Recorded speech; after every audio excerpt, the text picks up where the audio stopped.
Professor John Mearsheimer, it's a pleasure meeting you here in Berlin. You are an internationally renowned and maybe even controversial geopolitics expert, known for your, I guess, realist assessment of how the world works. You talk about great power politics. Now, I've kind of summarized it in my own words, and I would like to present the great power politics theory in my own words. And I would say essentially what it means is that big countries can do what they want, and unfortunately, their geographical neighbors have to suck it up. Are you, or would you say this is an appropriate summary? Yes, I think it's an appropriate summary. I just changed the language a bit. It's important to emphasize that great powers are remarkably nervous about their security almost all of the time. They tend to see threats everywhere. And if you're a smaller country and you live in the neighborhood of a great power, you have to go to great lengths to make sure you don't anger that great power, because if you do, the anger will cause the great power to try to crush you. And because it's a great power and it's much more powerful than you as a minor power, the likelihood that you will end up getting crushed or hurt badly is great. That brings us to today's topic, and that is Ukraine, the smaller country beside the paranoid, bigger, larger country, their neighbor, Russia. And I'm just going to summarize, we've seen over 100 days of war, thousands of casualties, millions of people displaced, hundreds of thousands in Ukrainian refugees in all of Europe. And you have even compared this disaster to Vietnam and Iraq. So this war, I've noticed, has really struck a chord, like in the European population. I guess because we're used to having like peace in our immediate neighborhood. So although we've seen a lot of wars the past 30 years, this one has like created an intense emotional reaction on a political level, on a political level, I would even say. So we're in Germany now, and Germany plays an interesting role in terms of in times of crises, right? Because I feel like German politicians try to juggle the past with the Second World War, that heritage, and therefore not wanting to be involved in military conflict. This is also reflected in the population in general. And therefore they don't want to be involved in military conflict, but at the same time, they don't want to sit still and just 1,000 miles away, their neighbor is being bombarded by the bigger paranoid country or aggressive country, Russia in this case. So this is why like sending weapons is like a contentious debate in Germany. Now the Bundestag has agreed that they would send weapons. They have yet to arrive, which angers the Ukrainian ambassador to Germany, Andrei Melnik, who has caused quite a ruckus in Germany. And so Germany is in a very, very unique position, I would say, because economically they are completely dependent on Russian gas, less on oil, but still. So on one side, Germany wants to send weapons to help Ukraine. On the other side, they're completely dependent economically on Russia. How would you evaluate this very particular role that Germany plays in this crisis? Well, I think that the dilemma that Germany faces is a dilemma that all of the countries in the West face with regard to the Ukraine war. There's a very powerful incentive to want to shut this war down on one hand. And if you buy that line of argument, then shipping arms to Ukraine is not the way to go, because that will just fuel the war. The other option is to try to help Ukraine defeat Russia, to help Ukraine defend itself against Russia. And if you buy that option, then you give lots of arms to the Ukrainians. The Germans, deep down inside, much like the French deep down inside, want to shut this war down. They want a negotiated settlement now. And therefore, both the French and the Germans are very reluctant to send arms to the Ukrainians because they feel, quite correctly, that they're fueling the fires. The Americans and the East Europeans have the opposite view. They think the Ukrainians stand a good chance of defeating the Russians on the battlefield if we in the West provide them with armaments and training and intelligence. So the United States, which of course is the most powerful and important player in this game from the West, wants to fuel the fires. And it is pushing Germany, just like Ukraine is pushing Germany, to arm the Ukrainians. But what would you say? Because I do see that there's like a political push that argues, well, Ukraine is being attacked. Do we just sit by and watch and let it happen? No, we have to send weapons. I don't know if they're really following that line of argument that these weapons will make the war worse, right? Or prolong the war. They're saying, well, what else are we supposed to do? Just sit here and watch and let it happen. So how would you counter that argument? Well, you're not going to just sit here and let it happen. What you're going to try to do is come up with a settlement, a negotiated settlement. The idea that many people in the West have, and I think this is especially true in Germany and in France, is that Ukraine cannot win a meaningful military victory. And if you arm Ukraine and encourage it to continue fighting, Ukraine will be destroyed. And the best solution for Ukraine is a negotiated settlement. And the best way to get there is not to fuel the fires by giving Ukraine more and more weapons. Mm-hmm. So I think I think that's what the present German government would like to do. But it's very difficult to do for two reasons. One, American pressure, and two, public opinion in Germany. Many Germans think that what the Russians have done is unacceptable, and that Germany has a responsibility, a moral responsibility, not just a strategic responsibility, but a moral responsibility to support the Ukrainians by arming them. But there's a counter-argument to that, which is that that's not the smart policy, and it's not the best policy for the Ukrainians. Is it the policy or the instrument of morale? Would it be? I don't know. I don't even know how to use the English word moralisch. Would it the moral policy? Is it morale? Is it good politics to send weapons? Well, you can make the argument that the morally correct course of action is to arm the Ukrainians. The Ukrainian people have a right to defend themselves, exactly. And we should give them weapons. You can make that argument. The counter-argument to that is that if you arm the Ukrainians, in the end, it's going to do grave damage to the country of Ukraine. Ukraine is going to end up getting destroyed because the West cannot give Ukraine enough arms to allow it to defeat Russia. And as the West arms Ukraine, the Russians will react, and the Russians will end up doing even more damage to Ukraine than has been done already. So that argument says that it is morally wrong to arm the Ukrainians because you're going to lead them down the path to disaster. So you have to figure out in your head what you think is going to happen if you do arm the Ukrainians, or if you don't arm the Ukrainians and pursue a negotiated settlement instead. My argument is it would be better not to arm the Ukrainians and to work to, find some sort of diplomatic solution to this conflict. That would be good for Ukraine. And therefore that is sort of the morally best strategy. In my view, but of course, that's a minority view at this point in time. Mm-hmm. Well, then let's get to the point, right? You're talking about negotiations.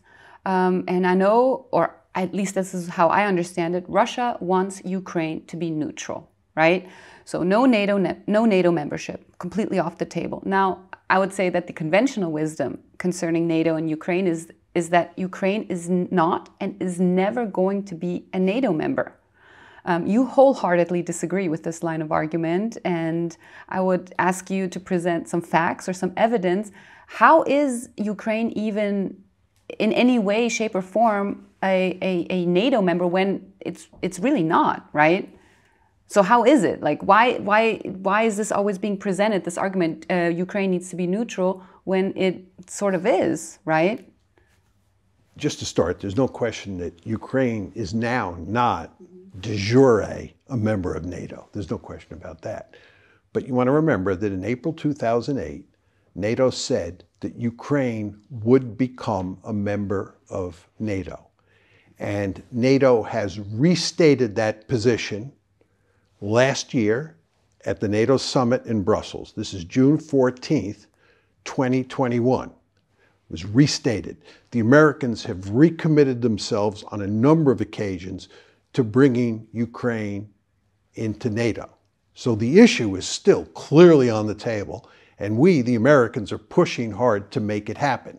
That's point one. Point two is that over the past, I would say, 6 years, going back to 2014 and ramping forward to 2022, we in the West, and here's the United States matters the most, have gone to great lengths to make Ukraine a de facto member of NATO. We have been arming the Ukrainians. We have been training the Ukrainians. They have been engaged in our big scale training exercises. We are providing them with all sorts of intelligence. So in a very important way, Ukraine is now a de facto member of NATO. And it is not far away from where it will be a de jure member of NATO. Of course, the Russians are going to great lengths to make sure that that doesn't happen, because from a Russian point of view, this is completely unacceptable.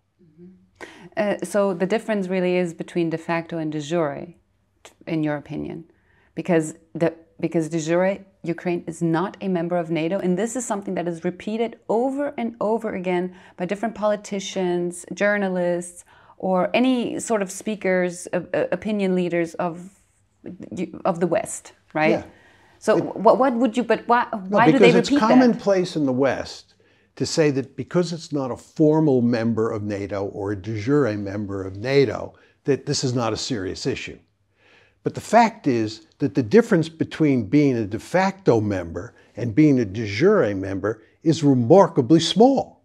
There's hardly any difference at all. Are you saying they're lying? No, they're not lying. They're distorting the truth. Because it is true that Ukraine is not a member of NATO. So they're not lying when they say that. But what they're doing is they're distorting the truth, because the fact that Ukraine is a de facto member means it's effectively a de jure member, or almost a de jure member. Can we go back to 2008? Just one little side note, because I remember reading about Angela Merkel, who was very much against integrating Ukraine into NATO. I think Sarkozy as well back then, was it him? So how did that not play a role? Do they not have any say in these types of decisions?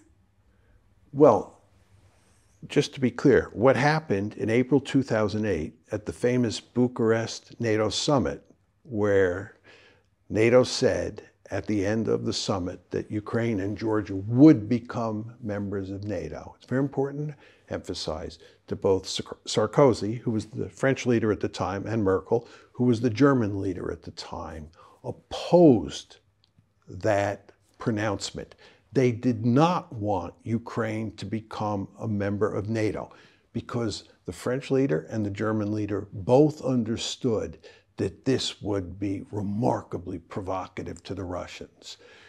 Angela Merkel recently said, recalling that day, that she opposed bringing Ukraine into NATO because she understood that Putin would consider it the equivalent of a declaration of war. Think about that.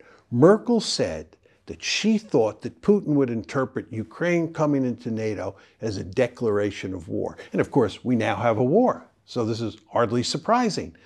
Merkel and Sarkozy opposed George W. Bush on this issue, but Bush would not take no for an answer, And what happened is that with Bush pushing hard, Merkel and Sarkozy agreed to issue a statement after the Bucharest summit saying that Ukraine and Georgia would become members of NATO. And once that announcement was made, we were in big trouble. And that big trouble is now manifesting itself in terms of a war in Ukraine. 14 years later, I mean, it's quite a timeline, right? Yeah. To be clear, the crisis first broke out in February of 2014. Remember, that's when the Russians took Crimea, and that's when the trouble in the Donbass started. So April 2008 is the Bucharest summit, and then it's in 2014, right, which is 6 years later, that the crisis breaks out. And then it's 2022, February 24th of this year, where the war broke out. I guess to me, it really does raise the question as to why everything took so long. If integrating Ukraine into NATO was like a declaration of war, as Merkel just said in a recent interview, then why did it take, all in all, 14 years for something like this to happen? I guess this doesn't really make sense to me. Well, it took a lot of time because you can't decide one day that you're going to bring Ukraine and Georgia into NATO and then do it the next day. But declaring it would have already had to cause a response in Russia, right? Well, you want to remember there was a war in Georgia in August of 2008. So in the case of Georgia, a handful of months after the April 2008 declaration, you had a war in Georgia. But in Ukraine, it took much more time to unfold. And the crisis didn't break out until 2014. In fact, one could say that's when the war started.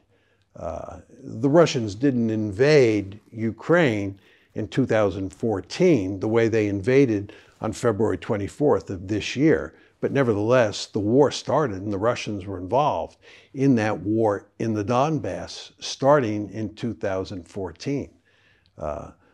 But it's clearly taken longer to evolve in the case of Ukraine than it did in the case of Georgia. And by the way, I would point out to you, Jasmine, it's quite surprising, given what happened in Georgia shortly after the Bucharest Declaration, that the Americans and the West more generally didn't read the tea leaves and understand if that happened in Georgia, it was likely to happen in Ukraine as well. But was Georgia then pushed off the table as a NATO member? Was that then like kind of, okay, it's done with Georgia after the war?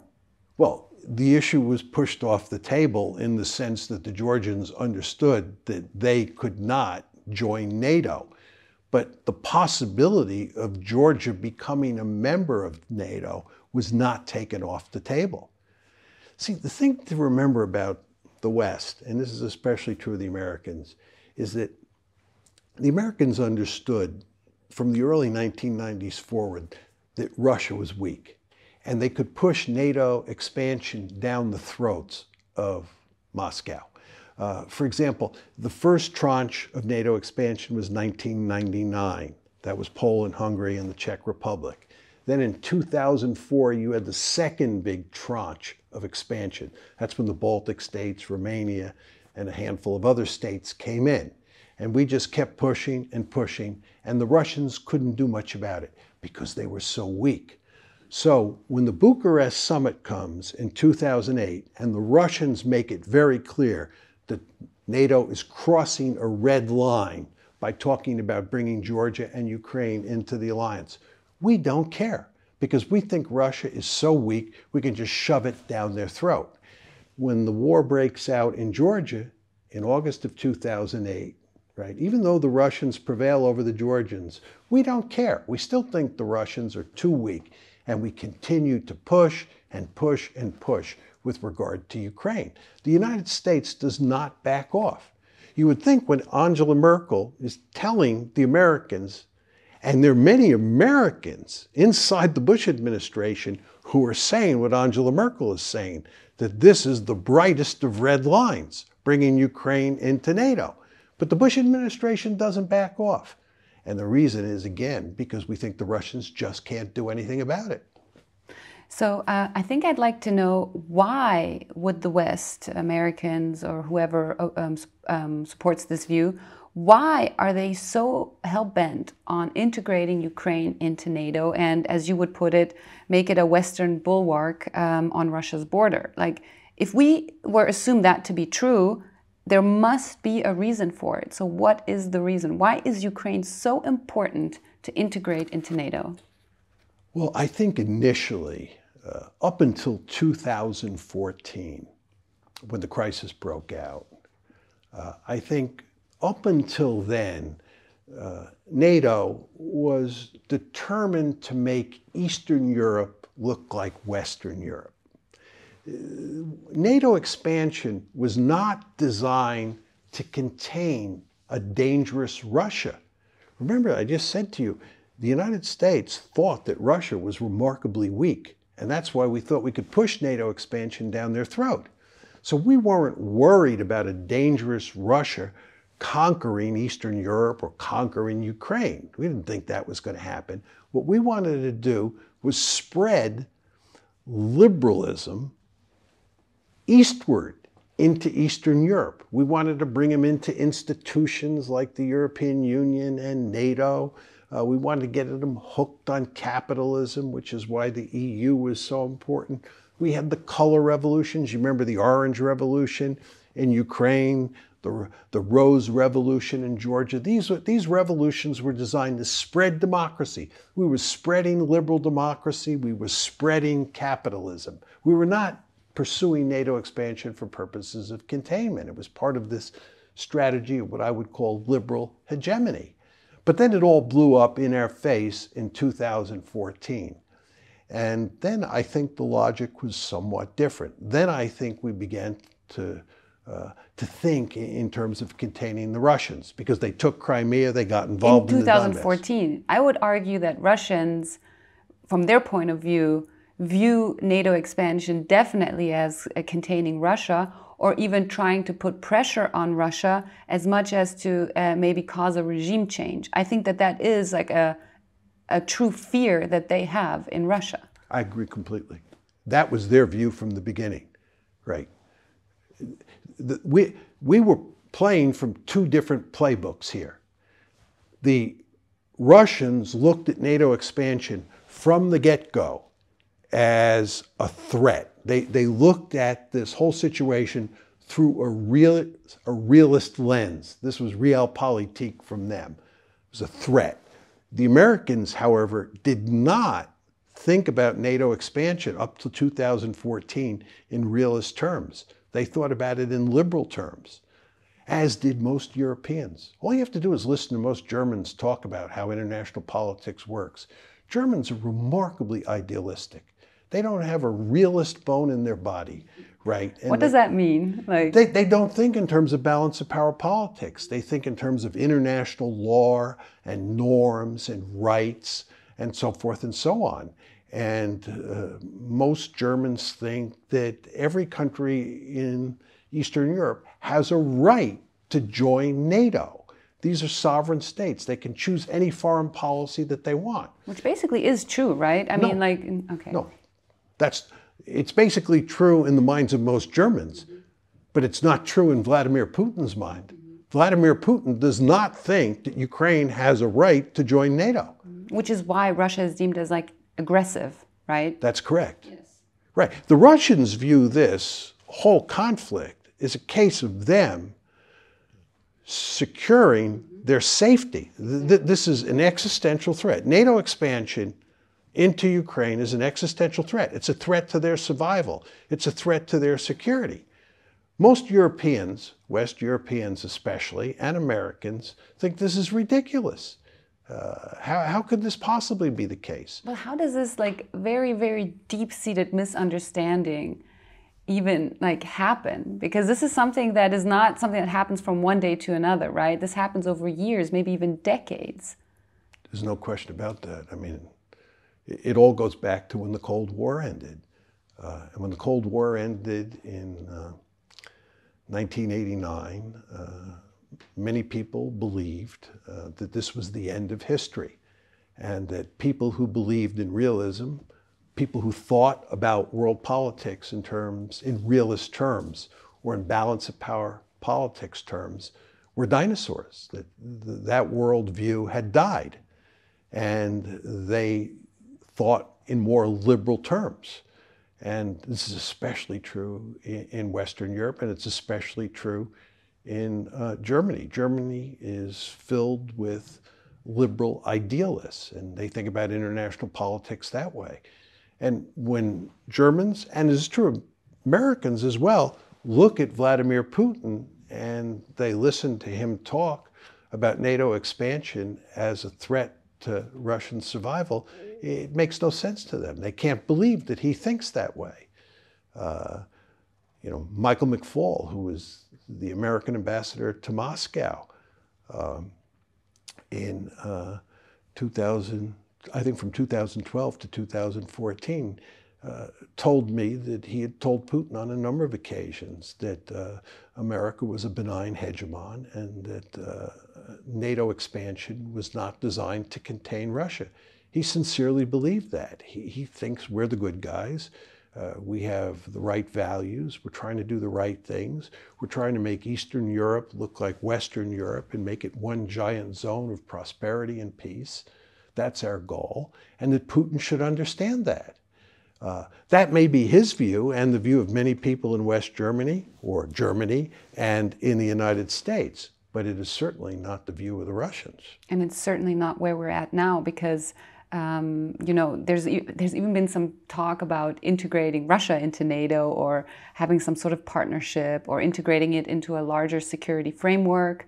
But now we're at the point where Russia has been completely excluded from all kinds of international organizations. I mean, even sporting events, like artists event, anything. You name it, they're probably excluded from it. So I really think this crisis has escalated to a point where maybe from a Russian point of view, they do feel like the threat is very real, that something more serious could happen. However, they're the ones that are responsible for all these reactions that have happened, right? Because without their invasion of Ukraine, all of this exclusion would not have happened in the first place. Well, their view is that we're responsible. Their view is that if there had been no threat of NATO expansion into Ukraine, none of this would happen. I think they're correct. I think if Angela Merkel had prevailed over George W. Bush at the NATO summit in Bucharest in April 2008, if she and Sarkozy had beaten back Bush and we had never moved forward on bringing Ukraine into NATO, that there'd be no war today. And indeed, Crimea would still be part of Ukraine. I think this was a catastrophic decision. And I think, again, Angela Merkel understood that. But she did not prevail because the Americans basically drive the train. The Russians know this. The Russians don't want to speak to the Germans or the French. I mean, they'll talk to them, but they don't really care what they have to say because they understand that it's the Americans who drive the train. And because you're speaking about the Americans, there's a famous Biden quote that put everybody up in arms, actually, when he said, for God's sake, this man talking about Putin cannot stay in power, which sort of triggered that fear of regime change in Russia even more. This was said maybe like a month or two ago, I don't remember, something like that. Yes. So how would you evaluate the US president saying something like that? Well, it's consistent with the American view that we have to defeat Russia in Ukraine, and we have to badly weaken the Russian economy with sanctions to the point where Russia is knocked out of the ranks of the great powers.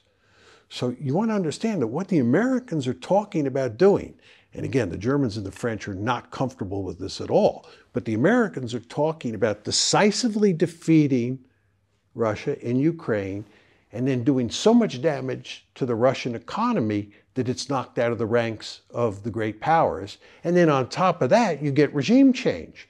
And you get regime change because Putin is described mainly as a genocidal murderer who's also bent on aggression. I mean, I call it the Hitlerization of Putin. He's portrayed in those terms. And of course, the Russians, and Putin in particular, are going to see that as an existential threat for sure. And that will cause them to fight even harder in Ukraine and go to even greater lengths to make sure that they don't lose. So that would escalate the crisis even more, or the conflict, the war. And of course, again, this goes back to our conversation about 15 minutes ago. The French and the Germans basically understand that Biden's rhetoric, right, in terms of what we intend to do policy-wise with regard to Russia, is likely to make a bad situation worse and not be to Ukraine's advantage, that Ukraine will be further damaged as a result of arming Ukraine and pushing it hard and helping it in every way possible to defeat the Russians. I'd like to present two arguments that are usually made to side with, or maybe not side, but in favor of the Russians, right? So one, and I've made these arguments myself, I'll be honest. So they generally go like this. So if Ukraine were neutral, this would not have happened. This war would not have happened. However, you could also argue if Ukraine had been a NATO member, this would definitely not have happened, right? So while I personally, I don't condone military alliances, I'm probably like a boring pacifist in that sort of sense, I do understand the sentiment behind the argument that if Ukraine had been in NATO, this would not have happened. Would you not at least admit that that kind of makes sense? I would admit that that is probably true. I think you're probably right. But there's just one fundamental flaw in the argument, and that is that Ukraine was not part of NATO. But then it should have been integrated sooner. You could make that argument. I mean, you were actually in favor of Ukraine keeping the nuclear weapons in '94, I believe? I think it was 93. 93, okay. Close enough. So you kind of anticipated, I guess because you are a realist, right? That the big neighbor could feel threatened by this small neighbor, and you actually argued in favor of them keeping nuclear weapons. But then why not just integrate Ukraine quicker into NATO, and then this war would not have happened? It couldn't be done just, politically, inside the alliance, and in terms of just getting Ukraine into shape to bring it in. I mean, it was in the mid-1990s that we decided to go, we meaning the Americans, decided to go forward with NATO expansion, but you didn't bring in the first tranche of new NATO members until 1999. And then it wasn't until 2004, 5 years later, that you brought in the second tranche. This is just something that takes a lot of time. And you want to remember that had we moved more quickly to bring Ukraine into NATO, the Russians would have moved more quickly. But they were weaker. They were weaker, earlier, but yeah. You want to remember the Russians are right next door. And they can do a lot of damage. They took Crimea very quickly in 2014. There's also a Russian naval base on Crimea, so yes, it's a lot easier to do, right? Just from a military standpoint. That's correct. And also Crimea is filled with Russians. But I just make one other point to you. You say they were a lot weaker militarily, and I think that's exactly right. But they did have lots of nuclear weapons. And you want to understand that when you're dealing with a country that thinks that it faces an existential threat, and they definitely believed that bringing Ukraine into NATO was an existential threat, that country might get desperate enough, we're talking about Russia here, might get desperate enough at the thought of Ukraine becoming a part of NATO, they would employ nuclear weapons to prevent that from happening.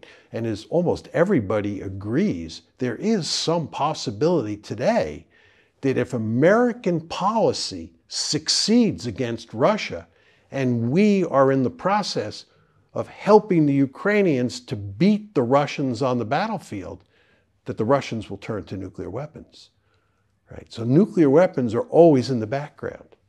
This is another reason that our whole policy on NATO expansion into Ukraine was crazy, right? We're talking about creating an existential threat for a country that has thousands of nuclear weapons which are armed against us.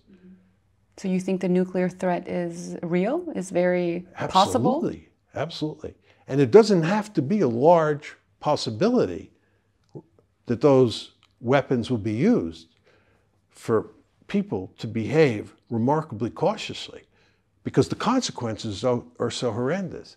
As I like to say to people, if I come up to you with a gun, and that gun has 100 chambers in the barrel, and I put one bullet in one chamber, and then I move the barrel, and I say to you, Jasmine, I want to pull the trigger now, but don't worry, there's only a 1 in 100 chance I'm going to blow your head off.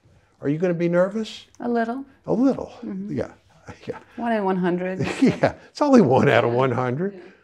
But in other words, if I say to you, that's a 1% chance, a lot of people will say, I think there's only a 5 or 10% chance that Putin would use nuclear weapons. Then I'd be very scared of that barrel. Yeah, I'd be very, very scared. Can you imagine 5 bullets or 10 bullets in there?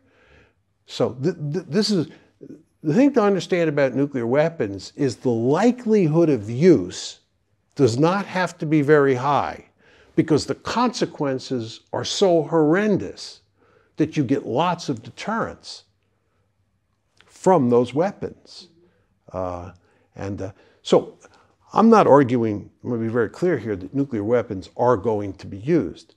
But I do think there is a good chance that if the Russians were losing in Ukraine, if they were losing, they would turn to nuclear weapons.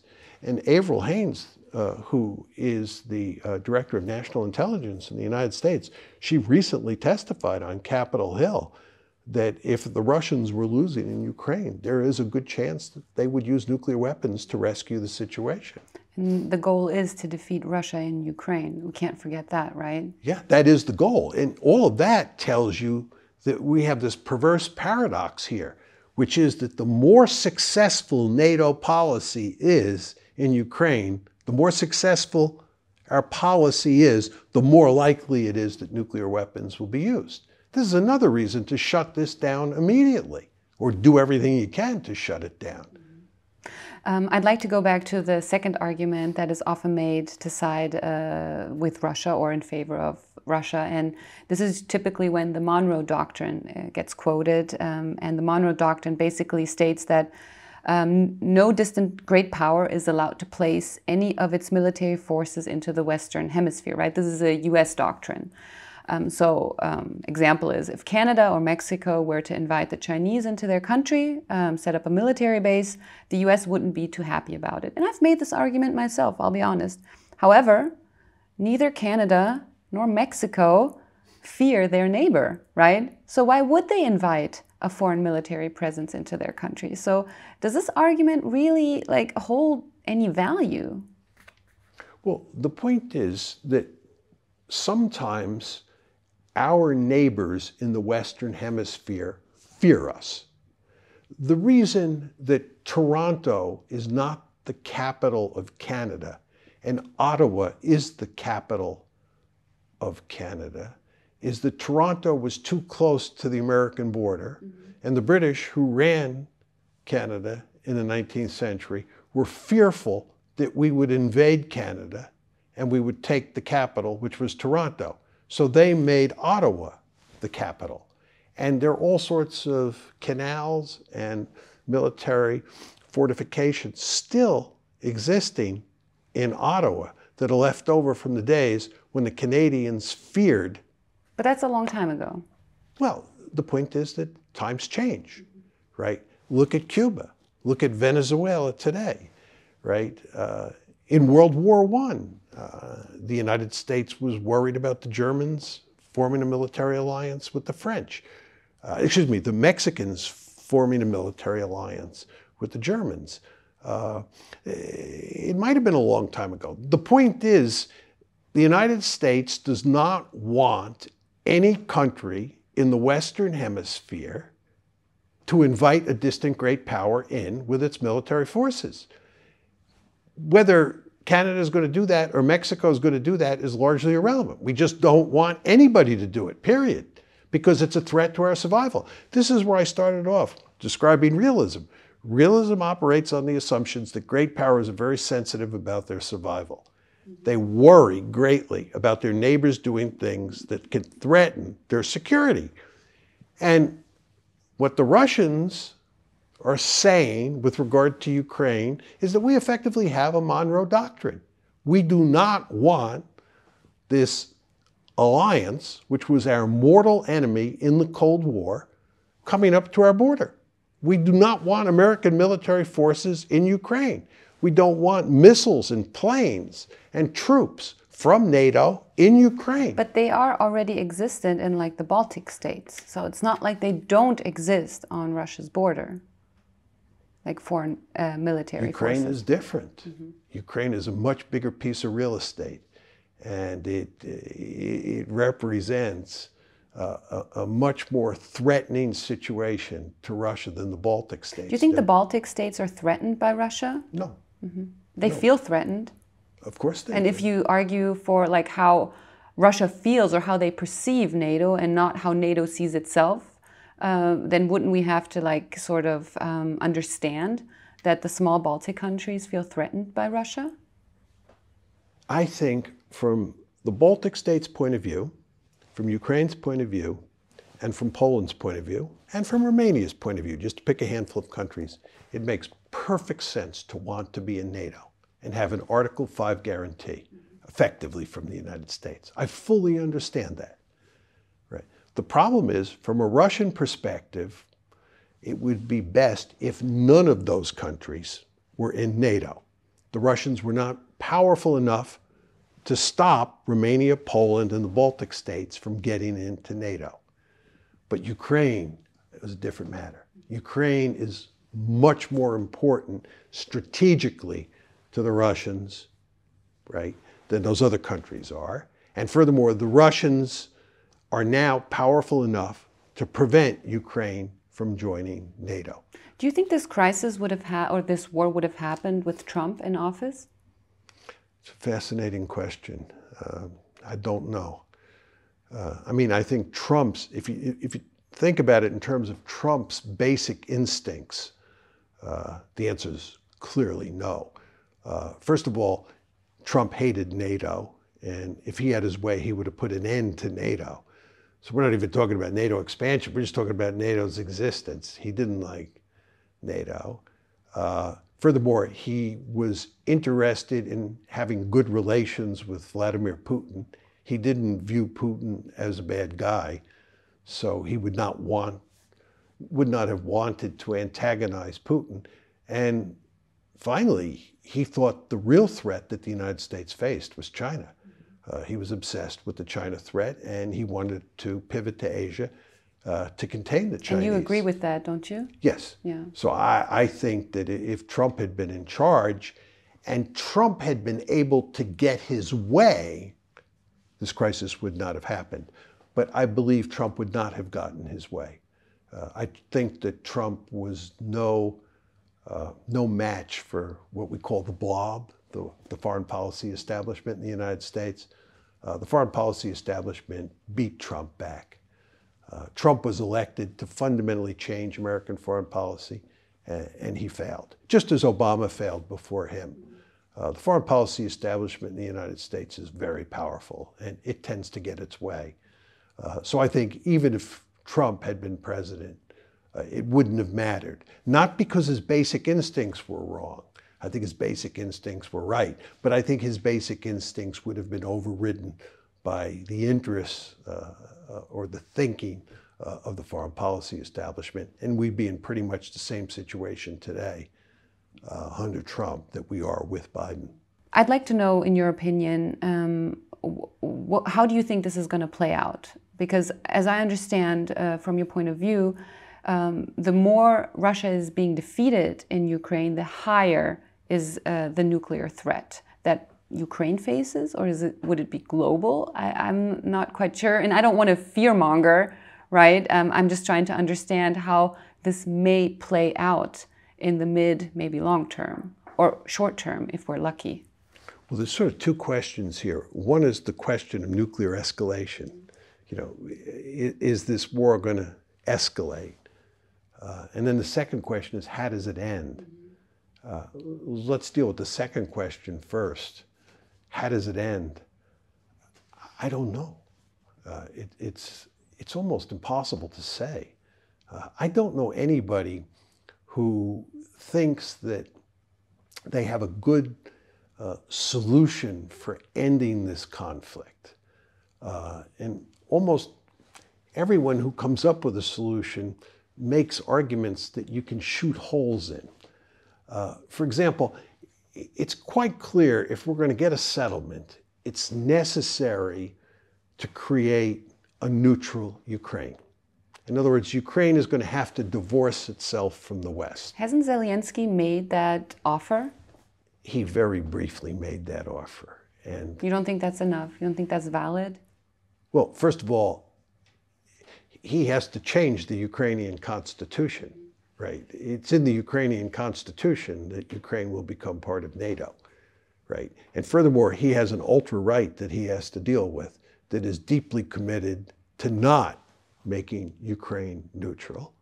And furthermore, Zelensky has to deal with the Americans, and the Americans are not interested in making Ukraine neutral, because that would be a loss for the Americans.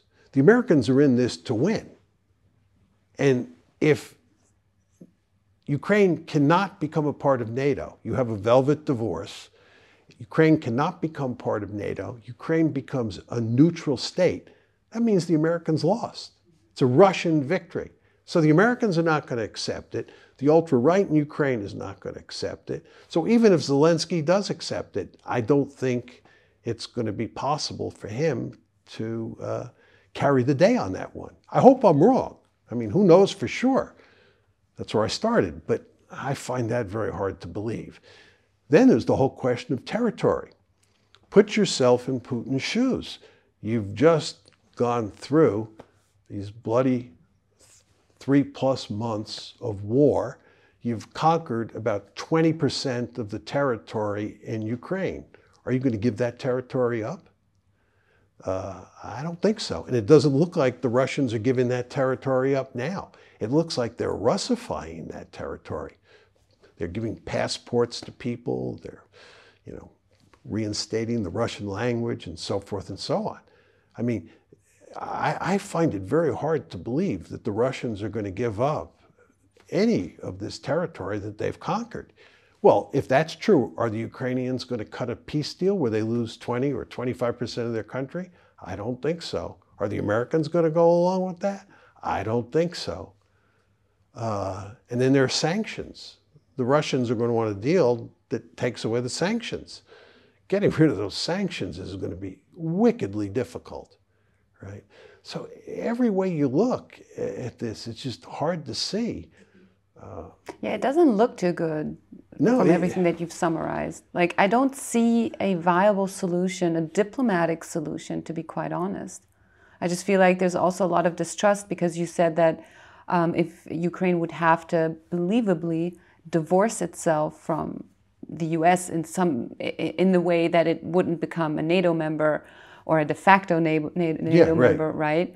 But they can kind of also backtrack on that. And even if they wouldn't, I guess there's just not enough trust with all these parties involved. Yeah, I would just say on the word trust, this is the problem that you're going to face. The trust problem is the one you're going to face with regard to getting the Russians to give up the territory that they've conquered, right? In other words, let's say the deal is NATO, that Ukraine divorces itself from NATO and Ukraine becomes a neutral state. And the quid pro quo is that the Russians have to leave the territory or abandon the territory that they've conquered, that 20+% of Ukraine. The Russians can't trust the Ukrainians to stick to the deal. They may abandon the territory. Ukraine may become a neutral state, but 5 years from now, Ukraine might decide that it's time to rethink this whole issue, and now what they should do is join NATO. Meantime, the Russians have given up all their leverage because they've given up that territory that they recently conquered. So the Russians have a powerful incentive to keep that territory, to use it as coercive leverage to make sure that Ukraine consummates a velvet divorce and sticks to the velvet divorce, right? So it's, you know, that lack of trust really matters there. I mean, relations have just been thoroughly poisoned. You were getting at this before. Relations between Russia and the West are going to take decades to repair. I'll be long gone from this world. You'll probably be as old as I am now when relations are repaired to the point that they were before this whole mess started in 2014. This is a disaster. You know, Russian-Western relations. Germany had a deep-seated interest in having good relations with the Russians. The Russians are not a threat to Germany. The idea that the Russian army is going to conquer territory in Eastern Europe and conquer Germany is a laughable argument. They can barely beat the Ukrainians. They've not even tried to conquer all of Ukraine, right? This idea that there's this great Russian threat out there is laughable, right? Russia and Germany should have good relations. Russia and East Europe should have good relations. Russia and the United States should have good relations. From our point of view, from the American point of view, the principal threat is in East Asia. It's called China. China is a peer competitor. Russia is not a peer competitor. You know, there's a, I'm sorry, did you No, want to I was just going to... You know, there's a theory actually, and I think it's based on something that George Friedman actually said in a talk, that the Americans have a deep-seated interest in not allowing or not wanting Germany and Russia to have good relations, because Russia's resources and Germans' know-how would make them become a competitor, basically.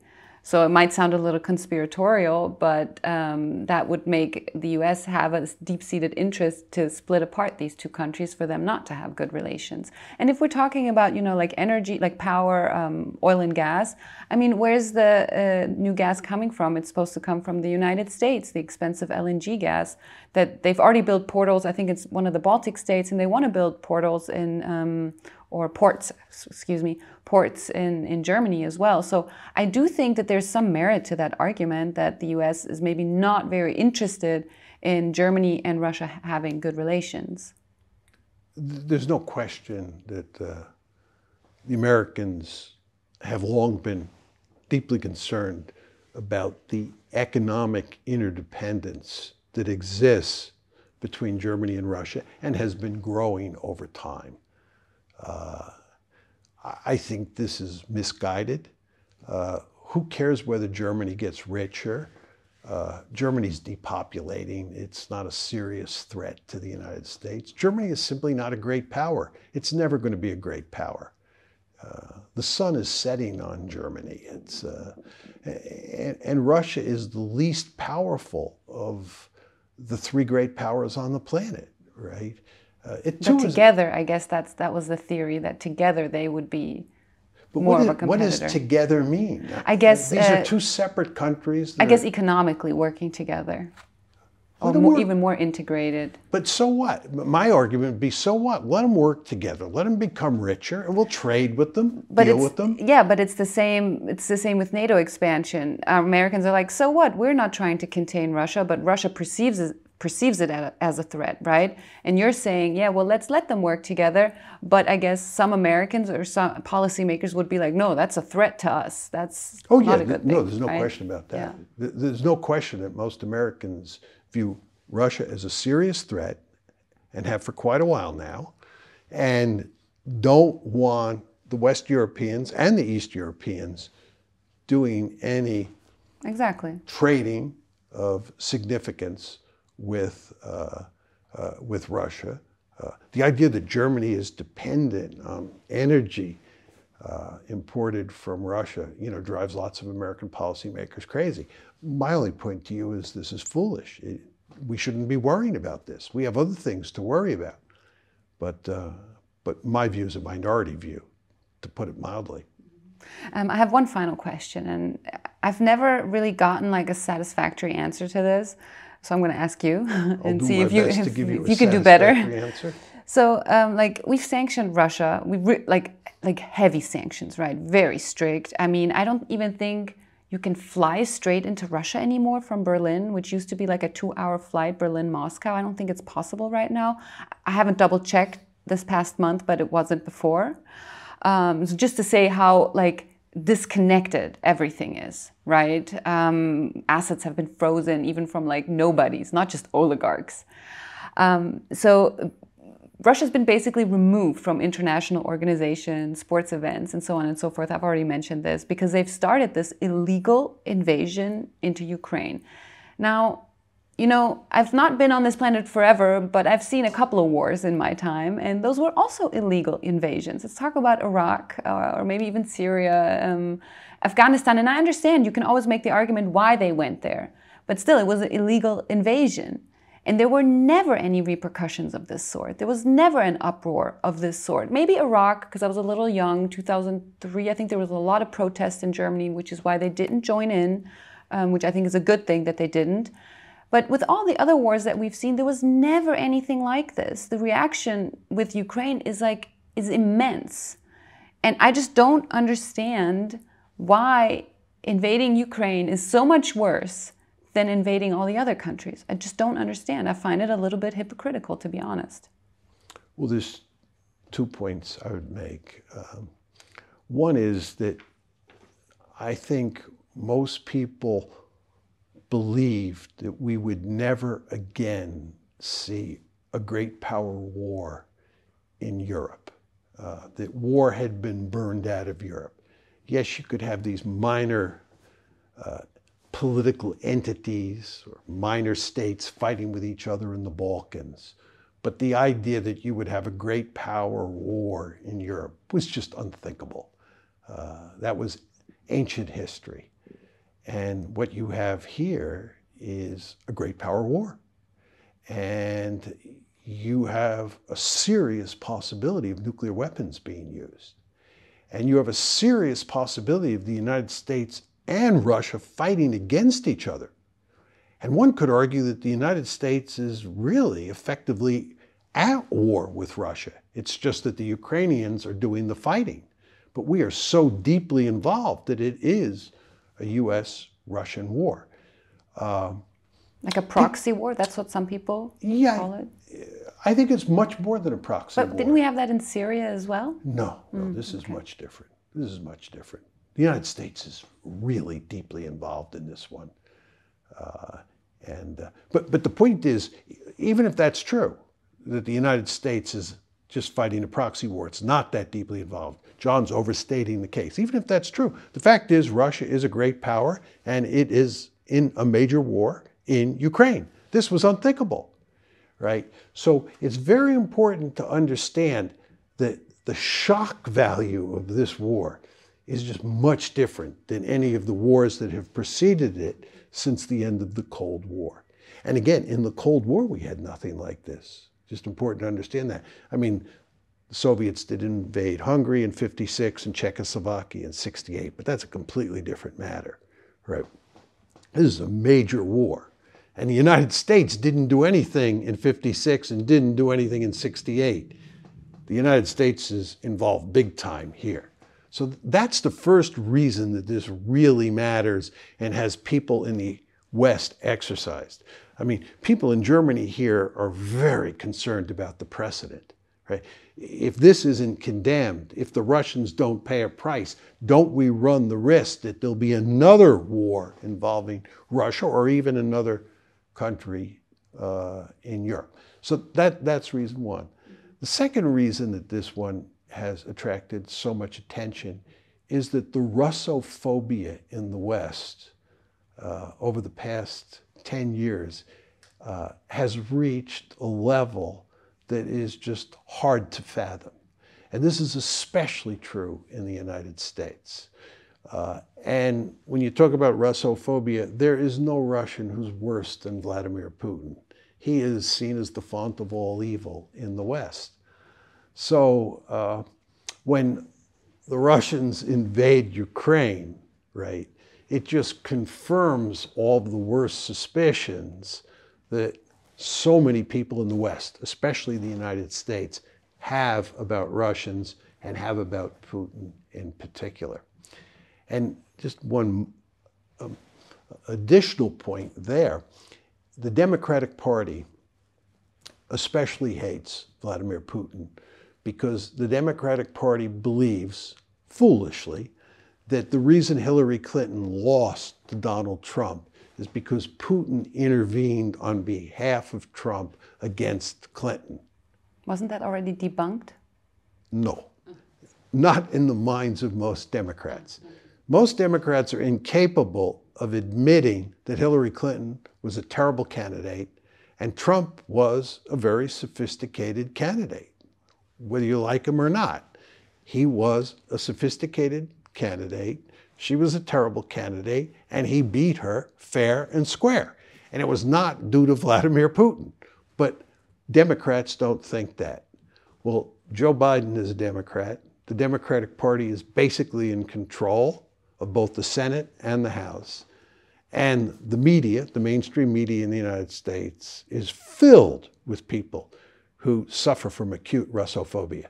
So once Putin invades on February 24th, it's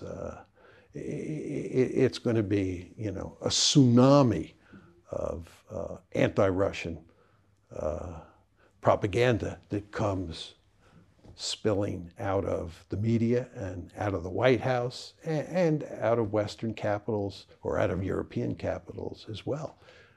So this is, I think, what accounts for the fact that you've had this total breakdown of relations between Russia on one side and the West on the other, and why I was saying to you before, it'll be a long, long time. I'll be long gone by the time, relations between Russia and the West get back to where they were, let's say in 2013 or 2012. Well, I guess I'd hope you're wrong.